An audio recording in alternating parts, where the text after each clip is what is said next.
Analytisches Lernen. Rund ums Lehren und Lernen hat sich in den vergangenen Jahren ein ganzes digitales Ökosystem entwickelt.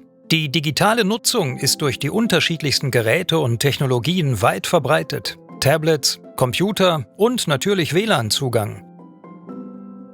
Diese digitale Umgebung bietet im schulischen Kontext Zugang zu Informationen, Lernumgebungen, Arbeitsbereichen, Lehrbüchern, Zeugnissen, Schulberichten sowie kostenlosen Online-Bildungsinhalten, wie zum Beispiel Open Educational Resources, OER.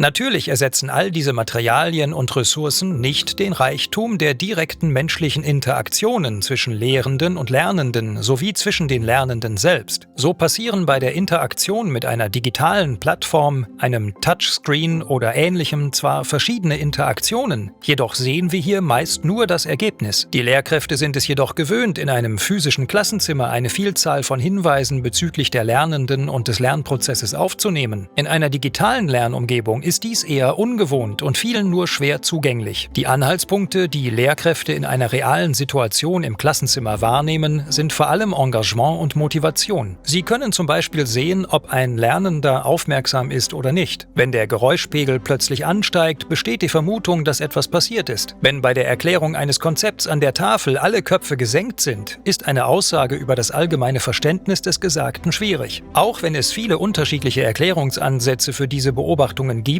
ist es wichtig, diese Hinweise oder auch das Fehlen von Hinweisen zu erkennen. Wenn die Lernenden nicht mehr physisch im selben Raum sind wie die Lehrkraft, woran können wir dann erkennen, dass sie nicht mehr folgen können, weil die Inhalte oder Erklärungen zu kompliziert sind oder das Lernformat nicht zu ihnen passt oder weil sie nicht verstehen, warum sie diesem Kurs überhaupt folgen sollten? Gerade in den Bereichen wie Engagement oder Motivation kann die Nutzung digitaler Spuren in Kombination mit KI-Technologien sowohl dem Lehrenden als auch dem Lernenden helfen. Ganz allgemein können nach Gartners Modell KI-Technologien dem Lehrenden helfen, eine Lernsituation zu beschreiben, was ist passiert, zu diagnostizieren, warum ist es passiert, vorherzusagen, was wird passieren oder vorzuschreiben, wie ist entsprechend der möglichen Entwicklung zu handeln, um sie besser an einen Lernenden oder eine Gruppe von Lernenden anzupassen.